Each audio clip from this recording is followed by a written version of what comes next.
seems like a lot of blade companies, whether it's a bushcraft-centric blade, a survival knife, tactical blade, EDC blade, I wish more companies would do what Reiff does and pay attention to handle ergonomics, handle scales, how the blade is going to be used in the warm, in the cold, icy, snowy, wet, salty conditions, extreme heat, little hands, big hands. I wish companies could think the way that Reiff does about blades. Let me start off with these handle scales. I have green G10 handle scales on this F5.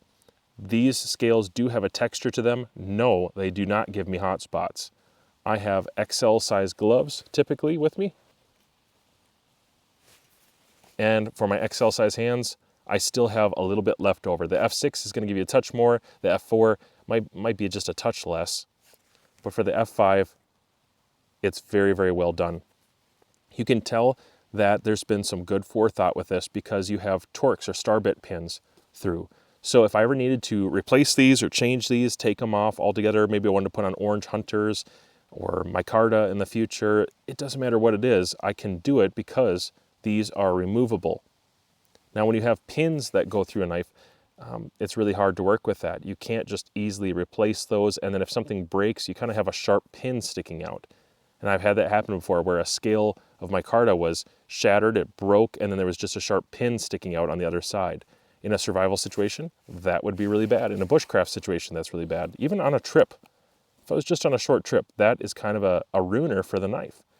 But if I can just take these off and address that scale or wrap it with something else, that is what I need for a truly well thought through blade in this price point. And this has been well thought through with those high quality hardware. They're not going to rust out on you, and they are star bit, so I don't feel like they're going to strip out, and you can put some good tension and torque into them. Moving on from there, you have a lanyard hole. You should be able to fit like 650 cord or some of the bigger paracord through there. No problems with any lanyard size that I can foresee. The top of the blade and the top of the handle scales have been smoothed out. Those don't have a lot of texture on them, and I wouldn't want it right there.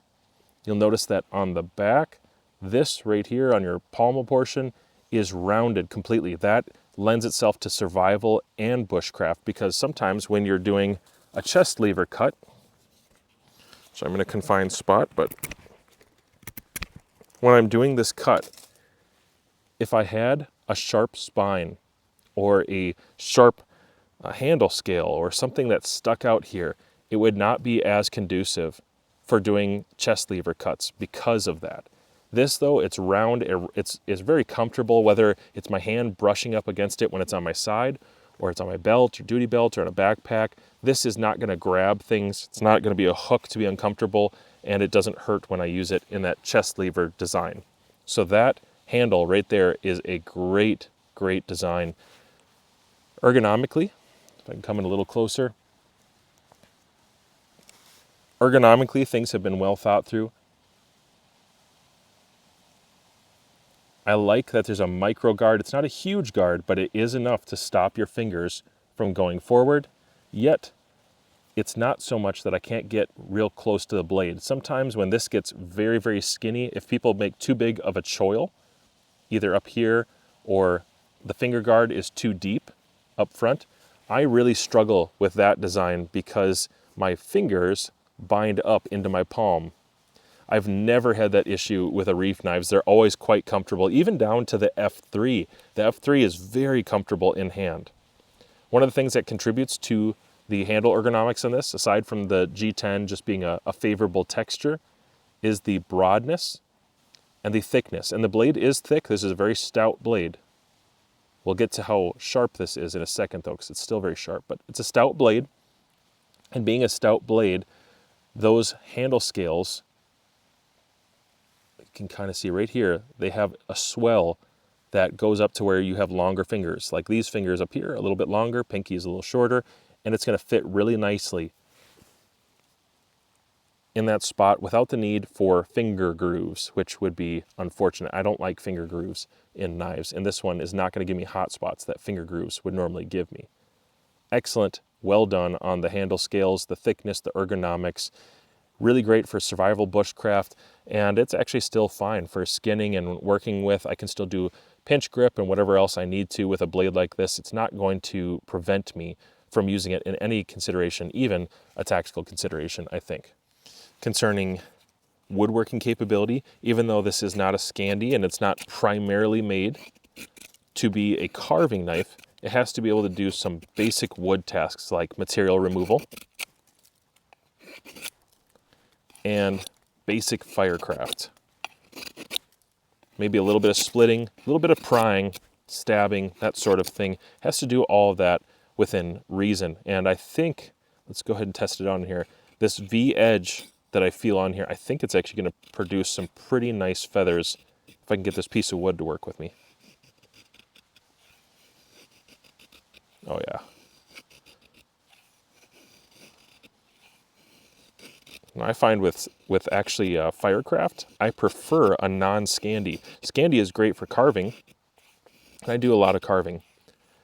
But when it comes to firecraft, if I want to make feathers that can catch well enough, actually it seems like a V-grind or a convex grind are more preferable for me. I can do it with any of them. It's not going to stop me, but it's easier to work with something like this. It doesn't bite quite as deep, and there's a trade-off there. It's also a more robust edge, technically, than a Scandi would be, and that in itself is important to me. Could I start these with a fire steel? Absolutely. A little bit of notch work.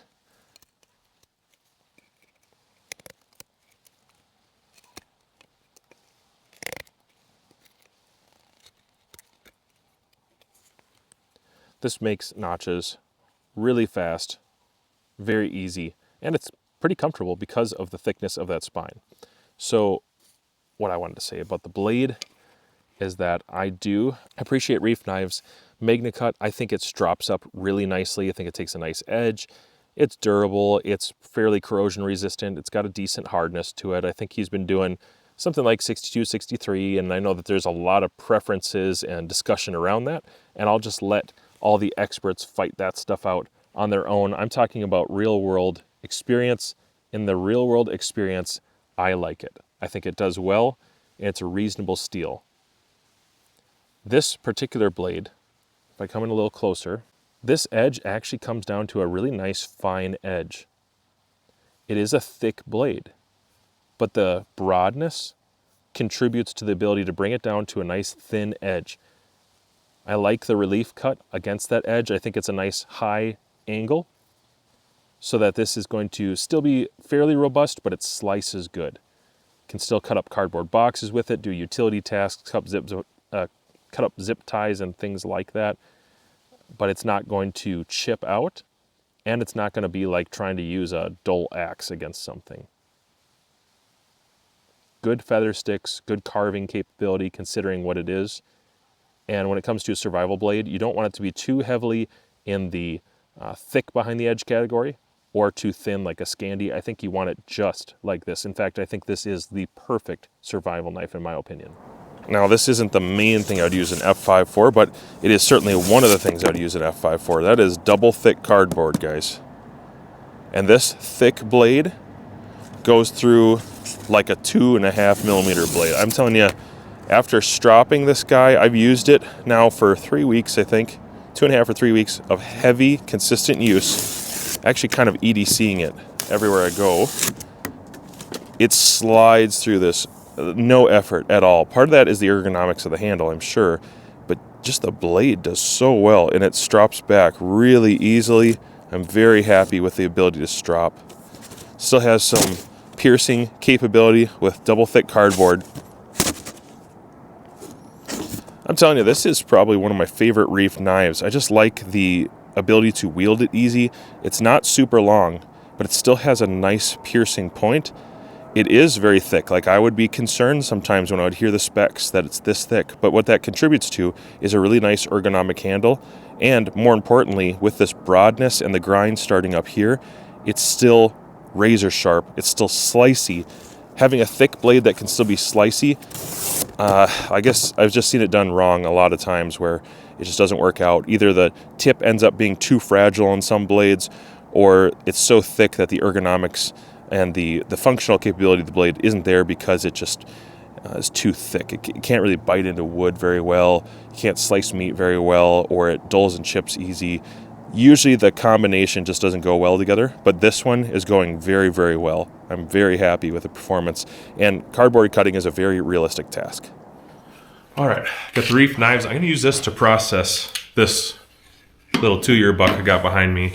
Not a real big guy, like 150 pounds or something, but I need to tag the ear, and I'm gonna use the Reiff knives because I've been curious about this tip.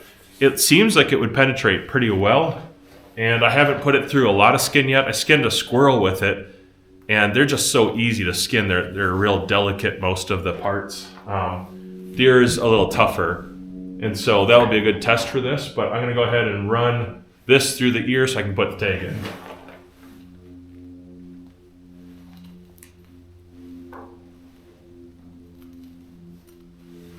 And it went through like butter.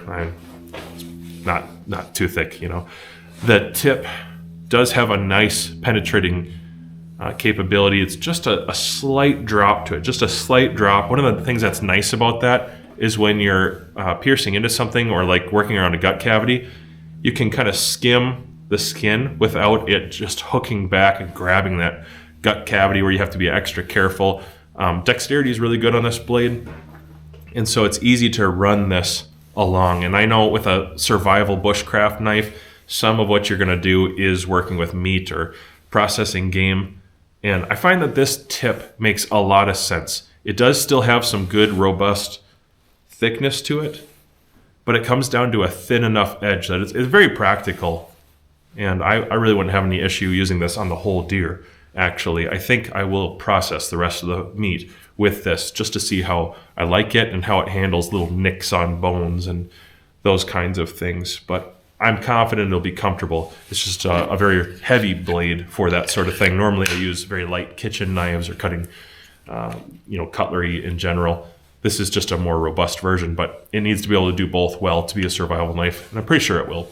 I don't claim to be a master of processing, but I am going to use this F5 heavily today to cut up some portions here, quarter it out, throw it in some bags and bring it home, and I'll work on it from there.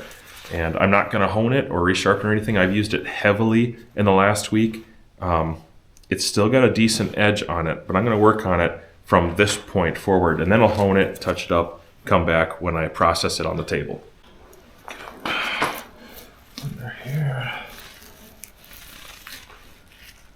I've been told you got to go higher than you think, and I don't think I went high enough on that one to properly sever the bits you want to.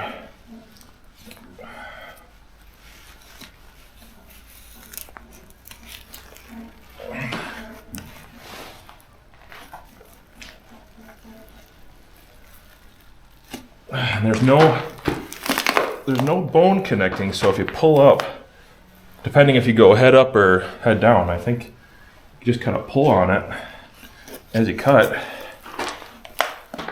You can open it up pretty good. Almost lift it right off, I think.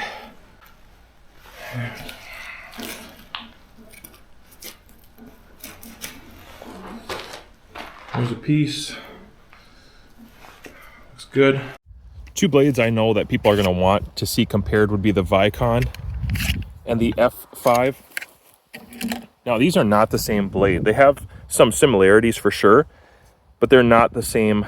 I feel pretty different in hand, or they feel pretty different in hand. I feel differently about them. They're both good. They're really good, but the Vicon has kind of an aggressive jimping. On top, it has micarta handles, which are really nice. It comes down to a pretty thin edge, very slicey, has a little bit more of a fighter feel. You have this exposed point on the end, kind of an impact device with a lanyard hole, and the swedge on top is fairly pronounced, but not quite sharp. It's not a sharpened swedge. Then with the F5 is obviously just a little bit more rounded, more bushcraft friendly, survival knife friendly, I think. and you have not quite as broad of a blade overall, and you don't have the jimping on back. You do have a nice spine that will spark on a fire steel pretty well by itself. And then when the lanyard hole, when it comes to the lanyard hole, there's not like a protrusion on the back for an impact device. And you have a nice rounded hilt right here on the heel of the blade. The guard is not as pronounced on the F5, and none of these are drawbacks to me.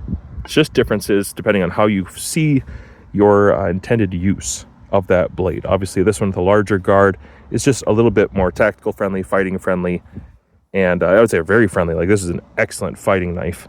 And then you have that quote unquote blood groove cut into it. Again, the F5 doesn't have a lot of those features, but it's not lacking. It's just a little bit more purpose built, I think, for survival.